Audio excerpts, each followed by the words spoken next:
नमस्कार दोस्तों, आप देख रहे हैं रिसर्च भोजपुरी यूट्यूब चैनल को। दोस्तों आपको बता दें, खेसारी लाल यादव का अब देवी गीतों का भंडार लगने वाला है। जी हाँ दोस्तों, देवी गीतों का भंडार लगने वाला है, आपने सही सुना।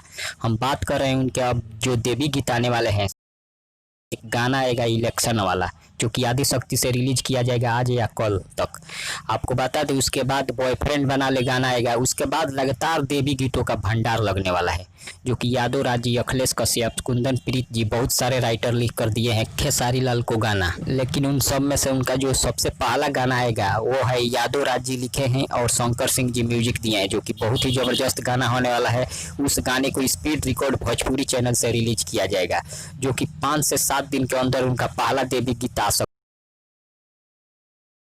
अनुमान के मुताबिक। अभी फिलहाल गाने का अनाउंसमेंट नहीं किया गया है, ना ही पोस्टर का अनाउंसमेंट किया गया है। लेकिन 4-5 गाने का और पोस्टर का भी अनाउंसमेंट कर दिया जाएगा। अब जितने भी खेसारी लाल के फैन हैं, आप सब तैयार रहिए। तब तक बने रहिए हमारे साथ। मिलते हैं अगले खबर में, अगले वीडियो के साथ। धन्यवाद।